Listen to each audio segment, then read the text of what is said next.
El próximo 1 de octubre conmemoramos una fecha crucial para la democracia en nuestro país. Se cumplen 75 años solo, tan solo, desde que la mujer pudo votar en las elecciones, en los sufragios universales aquí en España.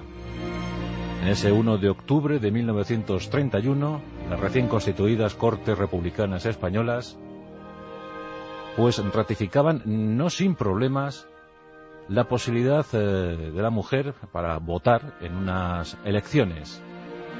Y la verdad es que se produjeron debates sustanciosos y dignos de ser comentados, sobre todo por los protagonistas, por las litigantes, porque fueron precisamente dos mujeres las abanderadas de aquellas cuestiones.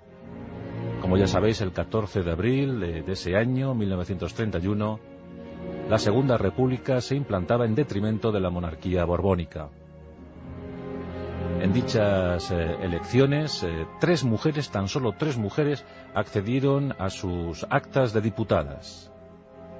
Una de ellas, Margarita Nelke, tendría poca actividad política, pero las otras dos, muchísima. Victoria Kemp, que sería famosa por ser directora de penitenciarías,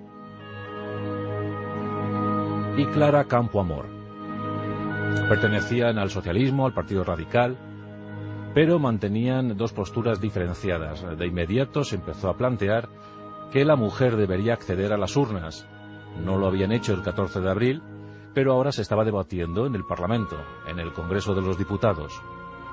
Clara Campoamor, siempre rebelde, siempre políticamente incorrecta, trabajadora nata, defendía que la mujer debía acceder a ese derecho, un derecho universal, sin ningún tapujo, sin ningún inconveniente, sin ningún obstáculo. Clara Campoamor decía que la mujer ante todo debía votar de igual a igual, debía ser como los hombres.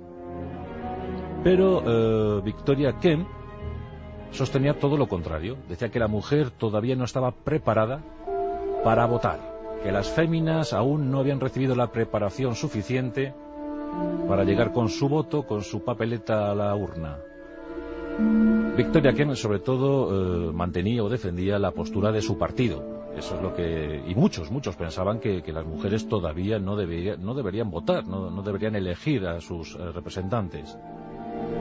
¿Y por qué? Os preguntaréis.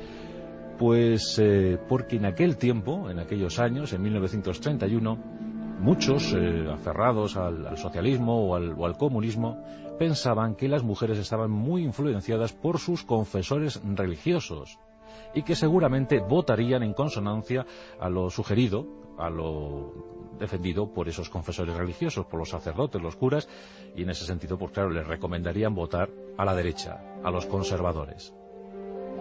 Durante muchas semanas, estas dos mujeres incuestionables de nuestra política nacional estuvieron debatiendo, y en algunos puntos el debate fue agrio.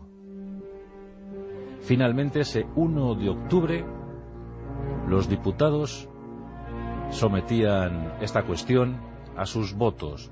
161 diputados votaron a favor del sufragio universal para las mujeres.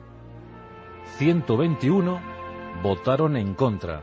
Cabe comentar en esta cuestión que precisamente ese día, el 1 de octubre de 1931, el 40% de la Cámara se ausentó por diferentes motivos.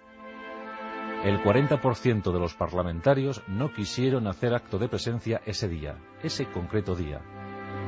Pero aún así, esos 161 votaron a favor, 121 en contra, y por eso se aprobó que las mujeres al fin pudieran acceder libremente a las urnas.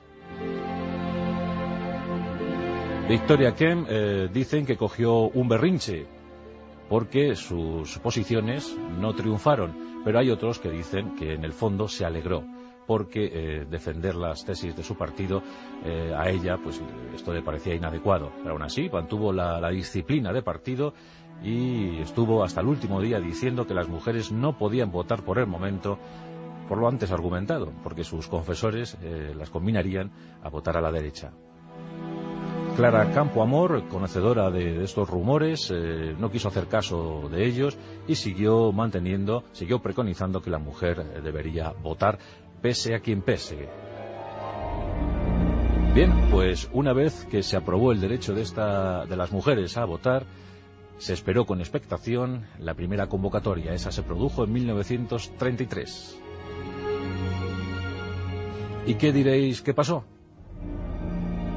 Pues hombre, nosotros no vamos a valorar, pero ganaron los conservadores.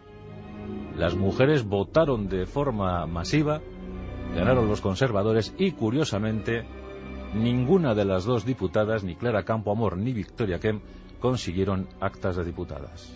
Eso sí, otras 5 mujeres llegaron al Parlamento, llegaron al Congreso, pero estas 2 en concreto no. Después, como ya he sabido, tuvieron vidas azarosas en el exilio, siguieron defendiendo y luchando por los derechos humanos, apoyando a los exiliados. Incluso en el caso de Victoria Kemp, con capítulos dolorosos, pues uno de sus hijos murió en el frente combatiendo con el Ejército Rojo, murió en 1944 luchando contra los nazis.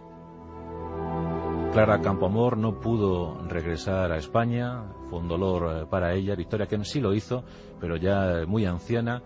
Y bueno, pues prácticamente la totalidad de su vida la pasó en Estados Unidos. Pero es un capítulo curioso de nuestra historia parlamentaria. Estas 2 mujeres tan progresistas, ¿verdad? Tan radicales, tan socialistas, tan republicanas, pues ese día en concreto las miradas fueron algo más cruzadas, fueron distintas. Ese día no estuvieron de acuerdo.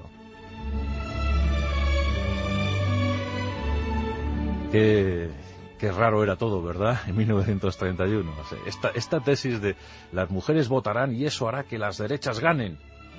Bueno, pues en 1933 se confirmó el rumor, se confirmó la noticia. Ignoramos si los confesores religiosos, el día antes de estas elecciones, trabajaron más de lo normal.